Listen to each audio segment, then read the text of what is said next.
محترم بزرگوں اور عزیز بھائیوں،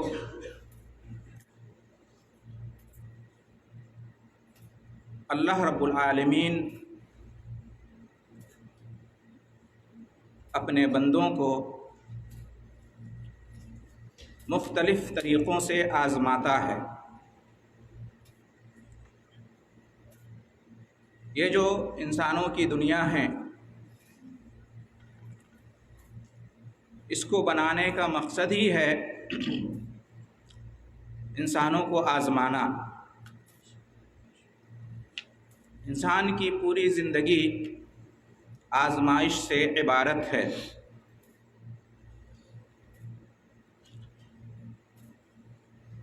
جن طریقوں سے اللہ رب العالمین اپنے بندوں کو آزماتا ہے، ان میں سے ایک طریقہ یہ ہے کہ وہ گناہوں کے کام کو اور برائی کے راستوں کو لوگوں کے لیے میسر کر کے، آسان کر کے آزماتا ہے کہ کیا وہ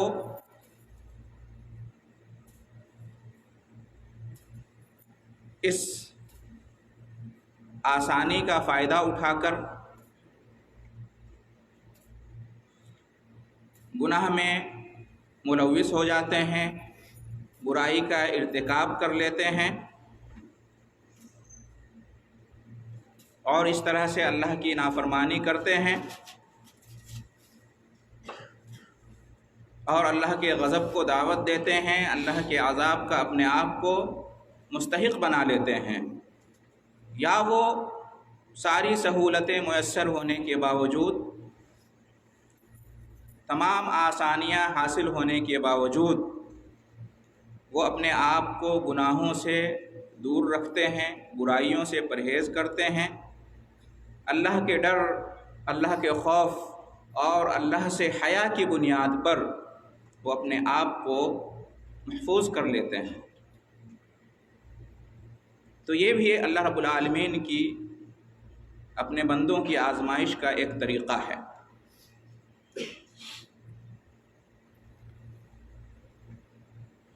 اسی سیاق میں اللہ رب العالمین نے ارشاد فرمایا ہے لِيَعْلَمَ اللَّهُ مَن يَخَافُهُ بِالْغَيْبِ، تاکہ اللہ جان لے کہ کون اس سے بن دیکھے ڈرتا ہے،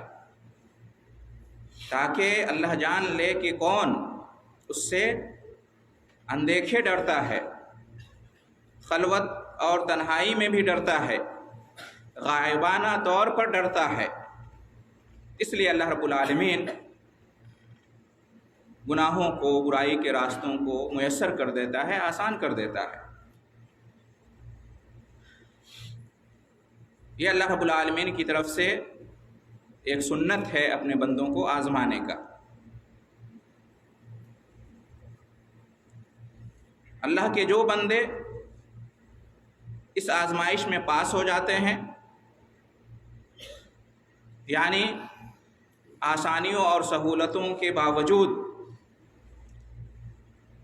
گناہ سے بچ جاتے ہیں،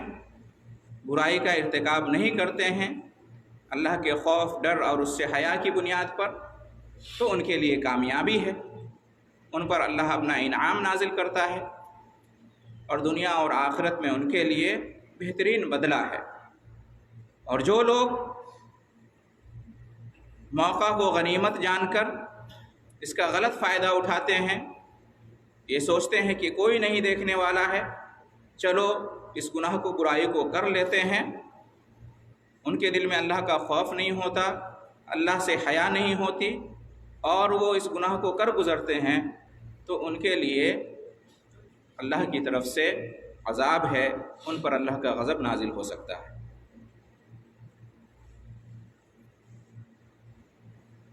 محترم حضرات، اس کو مختلف واقعات سے ہم سمجھ سکتے ہیں اور مختلف مثالوں سے ہم اس کو سمجھ سکتے ہیں جو قرآن اور حدیث میں بیان کی گئی ہیں۔ ایک واقعہ یہودیوں کا ہے، سورہ آراف میں آیت نمبر 163 سے لے کر 166 میں اس کا بیان ہوا ہے کہ اللہ تعالیٰ نے یہودیوں کو آزمایا، اور اس طرح سے آزمایا کہ اللہ نے ان پر ہفتے کے دن یعنی سنیچر کے دن مچھلیوں کا شکار کرنا حرام کر دیا، آزمانے کے لیے کہ کیا وہ لوگ اللہ کے حکم پر عمل کرتے ہیں یا نافرمانی کرتے ہیں۔ اللہ رب العالمین کی طرف سے یہ کرنا ہوا کہ جس دن مچھلیوں کا شکار اللہ نے حرام کیا تھا یعنی ہفتے کے دن، اس دن مچھلیاں دریا میں خوب آنے لگی، اچھل اچھل کر دریا کے کنارے مچھلیاں آنے لگی۔ اللہ کی طرف سے آزمائش ہے، یہودی لوگ دیکھ رہے تھے خوب مچھلیاں آ رہی ہیں، لیکن اللہ نے منع کر رکھا تھا، اب کریں تو کیا کریں؟ تو انہوں نے حیلہ بہانہ تلاش کیا، اور انہوں نے یہ کیا کہ وہ جمعہ کے دن جال ڈال دیا کرتے تھے اور اتوار کے دن اسے اٹھا لیتے تھے، تو اس کی وجہ سے مچھلیاں خوب پھنستی تھی ہفتے کے دن۔ تو جس کام سے اللہ نے منع کیا تھا اسی کام کو انہوں نے حیلے اور بہانے سے کرنا شروع کر دیا۔ یہ اللہ کی طرف سے آزمائش تھی کہ جس دن اللہ نے منع کیا تھا اسی دن آسان کر دیا تھا معاملے کو، مچھلیاں خوب آتی تھی، ان سے صبر نہ ہو سکا اور انتظار کرتے کرتے رفتہ رفتہ انہوں نے یہ حیلہ اور بہانہ تلاش لیا۔ تو چونکہ انہوں نے اللہ کی نافرمانی کی، آسانی کا غلط فائدہ اٹھایا، تو اللہ رب العالمین نے ان کے اوپر ذلت مسلط کر دیا اور ان کی صورتوں کو مسخ کر دیا، انہیں بندر بنا دیا۔ یہ پورا واقعہ قرآن میں موجود ہے۔ تو اس سے کیا سمجھ میں آتا ہے کہ اگر گناہ کرنا ہمیں آسان لگ رہا ہے، برائی کے راستے ہمارے لیے میسر ہیں، تو ہمیں یہ سمجھنا چاہیے کہ اللہ کی طرف سے آزمائش ہے، اور اللہ کا ڈر، خوف اور اس سے حیا کی بنیاد پر ہمیں باز رہنا چاہیے، ورنہ یہودیوں کے جیسا ہمارا معاملہ ہو سکتا ہے۔ ایسے لوگوں کو سمجھنا چاہیے جو غلط فائدہ اٹھاتے ہیں آسانیوں کا کہ اللہ تعالیٰ دیکھ رہا ہے، وہ اللہ سے چھپ نہیں سکتے۔ سوشل میڈیا کو لے لیجئے، انٹرنیٹ اور موبائل، یہ کیا ہے؟ اللہ کی طرف سے بہت بڑی آزمائش ہے۔ اس کی وجہ سے گناہ کرنا بہت آسان ہو چکا ہے،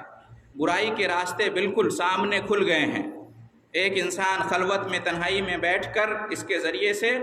بڑے بڑے گناہ کر سکتا ہے اور برائیوں کو انجام دے سکتا ہے، اور لوگ ایسا کرتے ہیں، لیکن وہ بھول جاتے ہیں کہ اللہ تعالیٰ دیکھ رہا ہے، اور اللہ تعالیٰ کی طرف سے فرشتے اس کی ان حرکتوں کو نوٹ کر رہے ہیں۔ اللہ تعالیٰ قیامت کے دن ان سے حساب لے گا، اور ان کے یہی ہاتھ اور انگلیاں جن سے ایک کلک کر کے برائی کے اڈوں پہ پہنچ جاتے ہیں، گناہ کو انجام دے دیتے ہیں، اور حرام چیزوں کو دیکھتے ہیں، سنتے ہیں، حرام طریقے سے رابطہ کرتے ہیں اجنبی عورتوں سے، اجنبی مردوں سے، وہ بھول جاتے ہیں کہ قیامت کے دن اللہ حساب لے گا، اور یہ ہاتھ، یہ انگلیاں، یہ پاؤں اور یہ اعضاء و جوارح اس کے خلاف گواہی دیں گے۔ یہ بھول جاتے ہیں کہ لوگوں سے تو وہ چھپ جاتے ہیں، لوگوں کا ڈر اور خوف ہوتا ہے، لوگوں سے شرم ہوتی ہے، ان کے سامنے ان گناہوں کو نہیں کرتے ہیں، لیکن جب خلوت اور تنہائی میں ہوتے ہیں، آسان ہو جاتا ہے یہ گناہ کرنا، تو وہ کر بیٹھتے ہیں۔ یستخفون من الناس ولا یستخفون من اللہ وهو معهم اذ یبیتون ما لا یرضى من القول ان اللہ کان بما یعملون محیطا۔ ایسے لوگوں کے بارے میں اللہ نے کہا کہ وہ لوگوں سے تو چھپ جاتے ہیں، لیکن وہ اللہ سے نہیں چھپ سکتے۔ جب وہ اپنی راتیں گزارتے ہیں اور راتوں میں منصوبہ بناتے ہیں اور مشورہ کرتے ہیں اللہ کی نافرمانی کرنے کا، تو وہ بھول جاتے ہیں کہ اللہ ان کے ساتھ ہے، اللہ سب کچھ دیکھ رہا ہے، اور اللہ ان کے اعمال سے پوری طرح سے باخبر ہے۔ تو ہمیں چاہیے کہ ہم لوگوں سے زیادہ اللہ سے ڈریں، اللہ کا خوف دل میں کریں، اللہ سے شرم و حیا رکھیں، اللہ تو دیکھ رہا ہے۔ ہم اس سے بچ نہیں سکتے۔ اگر ہم اللہ کے ڈر اور خوف سے آسانی کے باوجود خلوت میں غائبانہ طور پر گناہوں سے بچ جاتے ہیں تو یہ بہت بڑی تکریم ہے، بہت بڑا شرف ہے، یہ اجر اور ثواب کا کام ہے۔ آپ دیکھیں یوسف علیہ السلام کو اللہ نے اسی طرح سے آزمایا۔ زلیخا اس کے سامنے آ گئی، اس نے اپنے آپ کو سونپ دیا، بلایا، گناہ کی دعوت دی، ہائی تلک سارے دروازوں کو بند کر دیا، کوئی دیکھنے والا نہیں تھا، لیکن یوسف علیہ السلام کو اللہ کا ڈر تھا، خوف تھا، اللہ سے شرم اور حیا تھی، انکار کر دیا، دعوت کو ٹھکرا دیا، جس کی وجہ سے یوسف علیہ السلام کا نام آج تک روشن ہے اور قیامت تک یہ آیتیں تلاوت کرتی جاتی رہیں گی جن میں اللہ تعالیٰ نے ان واقعہ کو بیان کیا ہے۔ اس کی وجہ سے مقام اور مرتبہ یوسف علیہ السلام کا بڑھ گیا، دنیا میں بھی اور آخرت میں بھی اللہ نے ان کو انعامات سے نوازا اور ان کے درجات کو بلند کیا۔ محترم حضرات، قرآن میں بھی اللہ رب العالمین نے یہ فرمایا ہے کہ ان الذین یخشون ربهم بالغیب لهم مغفرۃ واجر کبیر،